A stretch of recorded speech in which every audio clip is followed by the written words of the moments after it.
Siema, tu Wahacz. Zapraszam na test prawdziwego drogowego potwora, czyli Kii EV6 w wersji GT, co oznacza 585 koni mechanicznych, a także natychmiastowe reakcje na wciskanie gazu, jako że mamy do czynienia z elektrykiem. Na filmie powiem, jak taka moc sprawdza się na publicznych drogach na co dzień. Najlepiej zacząć jest od tego, jakie oznacza to osiągi. Tak EV6 GT przyspiesza od 0 do setki.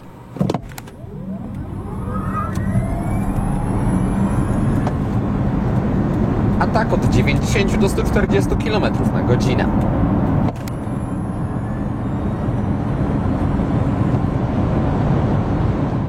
Przyspieszenie w tym samochodzie jest czymś, co trudno jest oddać na filmie, bo nagranie nie przekaże wbijającego w fotel przeciążenia, następującego po naciśnięciu gazu i nie kojarzę, przyznam, drugiego innego samochodu, który testowałem na Wahacz TV, który byłby aż tak brutalny pod tym kątem. W EV6 jednak taki efekt uzyskać można dopiero po wejściu w tryb GT, gdzie pedał gazu robi się wyjątkowo wyczulony, a w trybach Eco czy Normal samochód jest znacznie spokojniejszy. To znaczy wciąż daje o sobie znać jego duża moc i dynamika pozwalająca na bezpieczne i niewymagające planowania, np. włączanie się do ruchu czy jakieś wyprzedzanie, ale przytemperowanie reakcji na gaz sprawia, że EV6 GT można płynnie podróżować. Tryb sportowy w zauważalny sposób podostrza zachowanie układu elektrycznego, ale wciąż można go postrzegać jako używalny na co dzień. Trzeba po prostu bardziej samemu się kontrolować, a nie zdawać na elektronikę. Z kolei tryb GT jest tak ostry, że każde nawet lekkie muśnięcie gazu oznacza wciśnięcie w fotel i samochód robi to aż z przerażającą łatwością. W związku z tym GT odpalałem jedynie na specjalne okazje, bo na publicznych drogach w zdecydowanej większości przypadków jest on po prostu zbyt bezpardonowy. Patrząc generalnie, tryby jazdy zestrojone są tutaj optymalnie, to znaczy dostaje się dzięki nim auto, które ma niby 585 koni mechanicznych, ale które zarazem na odpowiednich ustawieniach nie wymaga ciągłego pilnowania się i brania leków na chorobę lokomocyjną, dlatego dobrze, że dostęp do zmiany trybów jest bardzo prosty dzięki przyciskom na kierownicy. Jest tutaj też tryb indywidualny, pozwalający dostroić różne parametry pod swoje preferencje. Jeżdżąc EV6 GT w normalnym ruchu, zastanawiałem się też trochę, jaki jest sens dopłacania do tak ekstremalnej wersji, bo kosztuje ona 399 900 zł, podczas gdy też mocny wariant GT Line, mający 324 konie mechaniczne, jest tańszy o niemal 100 000 zł. I jasne, możliwość wykrzesania tak brutalnego przyspieszenia sprawia po prostu masę frajdy, ale GT jest finalnie moim zdaniem propozycją wyłącznie dla osób, które mają w planach zabierać takie auto co jakiś czas na tor wyścigowy i tam wykorzystać pełnię jego potencjału, bo na publicznych drogach nie da się tego po prostu zrobić. A też w tańszym GT Line otrzymać można podobny efekt wizualny dzięki pakietowi stylistycznemu, co w testowanym GT. Nie da się go jednak odtworzyć w 100%, ponieważ dla najostrzejszej odmiany zarezerwowane są felgi o rozmiarze 21 cali z, jak to nazywa producent, neonowymi zielonymi akcentami. Mamy też lekko inne zderzaki, a także matowy lakier specjalny obecny w testowanym egzemplarzu, który nadawał mu bojowego charakteru. Bryła EV6 całościowo pasuje moim zdaniem do takiej mocy kryjącej się pod karoserią, bo mamy tutaj ostre i wyraziste linie, które nie każdemu przypadną do gustu, bo testowany model nie został zachowawczo zaprojektowany, no ale też zdecydowanie mogą się spodobać. Wersja GT oznacza obecność dwóch silników elektrycznych, każdy dedykowany jednej z osi. Przedni generuje 218, a tylny 367 koni mechanicznych i faktycznie, jadąc bez ostrego ciśnięcia, pierwsze skrzypce gra w tym modelu tył i on częściej napędza koła.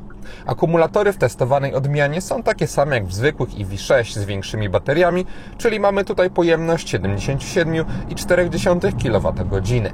Jeśli chodzi o zapotrzebowanie na energię w wersji GT, to jadąc w trybie Normal po Warszawie samochód potrzebował około 22-24 kWh na 100 km.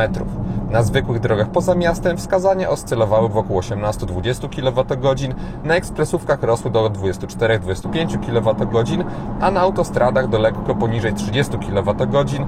Zatem w zależności od rodzaju drogi w EV6 GT trzeba liczyć na zasięg w przedziale 300-400 km, więc jeśli ktoś poszukuje w tym modelu większego, to musi poświęcić moc i wybrać słabsze odmiany. Energię w EV6 uzupełnić można najszybciej przy pomocy prądu stałego i złącza CCS. Wtedy auto może przyjąć aż 350 kW, co ma pozwolić na ładowanie 10-80% w czasie około 18 minut. Aż takiej szybkiej ładowarki nie udało mi się znaleźć, ale na 200 kW od 20 do 80% ładowałem się przez 17 minut. Samochód wyciągał maksimum, co oferowała stacja ładowania przez długi czas, a przy 80% moc wynosiła wciąż 110 kW. Mamy też możliwość tutaj ładowania prądem zmiennym przez kabel typu drugiego z rozsądną mocą 11 kW. Wtedy do pełna proces trwać ma około 7,5 godziny. EV6, co ciekawe, pozwala też na udostępnianie energii, czy to zwykłym sprzętom z gniazdka 230V, czy też nawet ładowanie innych samochodów elektrycznych.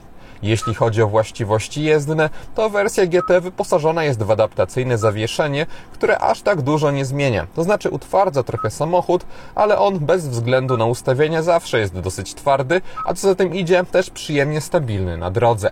Nie jest to jednak poziom ekstremalny i ta twardość jest udanie wpasowana w charakter auta. Ja na przykład cały czas jeździłem na zawieszeniu Sport Plus i było to ok. Do układu kierowniczego mam zarzut o zbyt mały opór, jaki stawia kierownica, biorąc pod uwagę naprawdę bezpośrednie reakcje kół na jej ruchy. Nie jest to problematyczne pod kątem bezpieczeństwa, ale pogarsza po prostu wrażenia z jazdy. Całościowo jednak mnie jazda EV6 GT, już pomijając silnik, sprawiała dużo frajdy i szkoda, że ten model ma niezbyt duży zasięg, bo z jakimś spalinowcem pod maską byłoby z niego solidne Gran Turismo. We wnętrzu wersja GT nie ingeruje w bryła deski rozdzielczej czy drzwi, ale jako, że w EV6 generalnie mamy dynamicznie zaprojektowaną kabinę, to do odmiany sportowej pasuje ona w sposób naturalny. Zupełnie inne w GT są za to fotele, bo dostajemy w ich przypadku rasowe kubełki z bardzo wyraźnym wyprofilowaniem, ale też nie są to konstrukcje jakoś przesadnie twarde, nie powiedziałbym też, że miękkie, ale mamy tutaj dobry balans jak na auto tego typu. Przyjemnie dla oka wypada zamsz, którym te fotele zostały w większości pokryte. Kolorowe przyszycia również oceniam na plus. Zamsz spotkać można też na drzwiach i na odpowiednio miękkich podłokietnikach, a na desce rozdzielczej wersja GT wprowadza bardzo ładnie wyglądającą wstawkę. Podoba mi się ta faktura, nie podoba mi się za to, że w sąsiedztwie mamy twardy, zwykły materiał, który jest troszeczkę zmatowiony, no ale wciąż za te pieniądze spodziewałbym się lepszych tworzyw w tak eksponowanych miejscach, na przykład tak jak na drzwiach. Mamy już miękkie i lepiej prezentujące się wykończenie. Na tunelu środkowym trochę za dużo jest moim zdaniem fortepianowej czerni, nie jakoś bardzo, ponieważ chociażby ten srebrny element to równoważy, no ale to też jest taka rzecz, którą można by jakoś uszlachetnić. Żadnych zastrzeżeń nie mam za to do spasowania, ono jest wzorowe. Pomijając już estetykę, połyskujący materiał tutaj jest po prostu niepraktyczny, ponieważ w słoneczne dni może się zdarzyć, że będzie się od niego odbijało słońce i nadmiernie raziło. W kabinie obecne jest dekoracyjne oświetlenie, bardziej rozproszone na drzwiach, czy też bardziej wyraziste na desce rozdzielczej oraz tunelu środkowym. Ładnie wygląda moim zdaniem zwłaszcza sekcja pod ekranem, a z poziomu tego ekranu można sterować kolorystyką w dowolny sposób. Mamy nawet koło kolorów, gdzie można sobie to bardzo precyzyjnie dostrajać. Przyciski przełączniki podświetlone są tutaj na biało, więc dobrze komponują się one. Taka neutralna barwa z różnymi kolorami, które można wybrać w menu. Nie ma tutaj żadnych braków w oświetleniu. Wspominając o półce cenowej, miałem na myśli przytaczaną kwotę 399 900 zł i za te pieniądze dostaje się samochód nie tylko z topowym układem napędowym, ale też z najlepszym przewidzianym do EV6 wyposażeniem użytkowym i dopłaty ekstra wymaga jedynie matowy lakier specjalny i wynosi ona 7000 zł, podczas gdy metaliki można sobie dobierać bez dopłat. Na pokładzie może znaleźć się też szyberdach za 6000 zł i to by było na tyle. W standardzie dostaje się za to dobry poziom wyposażenia, bo mamy dwustrefową klimatyzację, dostęp bezkluczykowy, światło LED, wyświetlacz head-up bezpośrednio na przedniej szybie, system audio Meridian Surround i generalnie niczego tutaj nie brakuje. Chcąc zmaksymalizować zasięg EV6, wypada swoją uwagę zwrócić na odmianę 229 koni z napędem tylko na tył i akumulatorami 77,4 kWh. Wtedy można liczyć na ponad 500 km na jednym ładowaniu. Auto takie można mieć też za 2945 zł netto miesięcznie w leasingu operacyjnym i taką ofertę proponuje partner Wahacz TV, firma Carlis Polska. Taką ratę uzyskać można przy 20% wpłacie własnej, 4-letnim okresie leasingu i wykupie końcowym 30%, a dodatkowo wpisując w uwagach do zamówienia kod Wahacz Free można mieć darmowe podstawienie wybranego auta pod wskazany adres. Link do oferty wraz z kodem do skopiowania umieściłem w opisie filmu. Zegary poza dosyć niestandardowymi motywami graficznymi, powiązanymi jeszcze z trybami jazdy, oferują za to standardową już funkcjonalność. Można modyfikować tylko to, co będzie się wyświetlało na środku i mamy tam najważniejsze wskazania związane z ekonomiką jazdy, z działaniem systemów bezpieczeństwa czy tego typu spraw i to by było na tyle. Nie ma tutaj żadnej ekstrawagancji, jeśli chodzi o informacje związane z mocą tego samochodu, jakichś przeciążeń, miernik czy coś. Można sobie jedynie po wybraniu trybu GT czy sportowego zamiast zużycia energii mieć tutaj informację o tym, ile aktualnie używamy momentu obrotowego. Rozmieszczenie przycisków na kierownicy, jak na kije przystało, jest świetne. Z lewej strony obsługuje się komputer pokładowy. Mamy też aktywny tempomat. Z prawej to z kolei obsługa systemu audio, telefonu. Jest też programowalny przycisk. Za kierownicą mamy łopatki, które służą tutaj do zmiany stopnia rekuperacji energii, aż do aktywacji trybu jednego pedału. Ekrany w kabinie mogą mieć motyw czarny, ale mogą też biały. Sterowanie tym odbywać się może albo ręcznie, albo można zdać się na automatykę. W EV6 nie mamy najnowszego rozwiązania stosowanego w kijach, na przykład w EV9, ale wciąż to, co dostajemy tutaj, daje radę. Jest chociażby możliwość podziału ekranu pomiędzy różne funkcje, co jest bardzo wygodne. Nie działa tylko w przypadku mapy, ale też innych modułów. Ikony na ekranie domowym są personalizowalne pod kątem zawartości. Mamy bardzo przemyślany interfejs, chociażby w ustawieniach, gdzie panoramiczność ekranu robi się z niej użytek i nadrzędne kategorie pozostają z lewej strony. No generalnie jest to bardzo wygodny wciąż system z jednym tylko poważnym minusem w postaci tego, że Android Auto i Apple CarPlay nie da się połączyć bezprzewodowo. Na ekranie głównym, mającym swoją drogą przekątną 12,3 cala, może wyświetlać się też obraz z kamer 360 stopni, które mają swoją drogą dobrą jakość i też spore możliwości dostrojenia widoków, czy to bardziej tradycyjnych, czy to przedstawiających samochód z zewnątrz w 3D. Jest to użyteczny dodatek, zwłaszcza kamera z tyłu, ponieważ przez mocno pochyloną tylną szybę, która jest na dodatek niewielka, widoczność tego, co się dzieje za samochodem, jest dosyć symboliczna. Do przodu sytuacja prezentuje się lepiej, mamy tam nie jakieś bardzo długie podszybie, też maskę widoczną trochę z perspektywy kierowcy. Szału z wyczuwalnością nadwozia wciąż nie ma, ale nie jest też źle. Kamery w lusterkach pomagają również podczas zmiany pasa, bo wtedy obraz z nich pojawia się na zegarach i jest to naprawdę przydatne. Na ciasnych przestrzeniach kierownica nie stawia w EV6 większego oporu, ale za to mamy w tym samochodzie spory promień skrętu i to może utrudniać manewrowanie. Ciekawe rozwiązanie mamy w testówce pod ekranem, ponieważ tam mamy na pierwszy rzut oka panel klimatyzacji z fizycznymi pokrętłami do sterowania temperaturą, cyfrowymi przyciskami do innych funkcji, ale po naciśnięciu tego przycisku pojawiają się zupełnie inne rzeczy, przełączanie po najważniejszych modułach, sterowanie głośnością, tego typu sprawy. Pomysłowe rozwiązanie, a też dzięki temu, że te przyciski są odpowiednio duże, to obsługa nie jest problematyczna. Pilot obsługujący system dostępu bezkluczykowego jest moim zdaniem niepotrzebnie gruby, ale jako, że jest cienki i lekki, to i tak jego bryłę można zaliczyć do rozsądnych. Szkoda, że w wersji GT nie ma żadnych sportowych akcentów.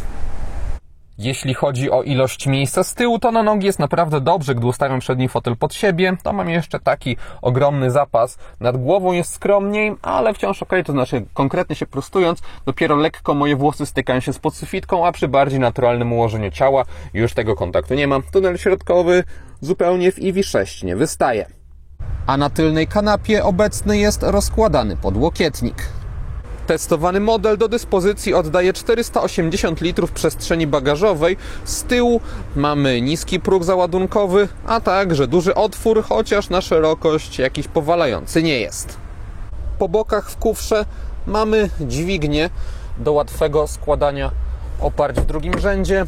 Pod podłogą znajduje się jeszcze płytki schowek. Gdy złoży się całkowicie drugi rząd siedzeń, dostaje się płaską podłogę. Trochę przestrzeni do dyspozycji dostaje się też z przodu. W testowanej wersji z napędem na 4 koła nie ma jej zbyt wiele. Podsumowując, Kia EV6 GT to auto niesamowite i unikatowe pod kątem osiągów, które jednak trzeba kupować świadomie, bo z jego mocą naprawdę nie ma żartów i na publicznych drogach rzadko kiedy, zachowując oczywiście zdrowy rozsądek, będzie możliwość jej wykorzystania, a dopłata względem innych wersji EV6 jest bardzo duża. Jeśli ktoś jednak ma możliwość zabrania to auto co jakiś czas w miejsce, gdzie będzie mogło się ono wyszaleć, na przykład na tor, to wersja GT da tam naprawdę masę frajdy, a zarazem nie będzie męcząca na co dzień. I to wszystko, co przygotowałem o EV6 w wersji GT. Dziękuję za uwagę i mam nadzieję, że film o tym samochodzie się podobał. Jeśli tak było, zachęcam do dania mu łapki w górę. Będzie mi z tego powodu bardzo miło. Zainteresowanym przypominam o Carlis, polskiej ofercie, a jeśli ktoś nie ma, to zapraszam również do subskrypcji kanału, ponieważ kolejne materiały na Wahacz TV pojawią się już wkrótce. Na razie!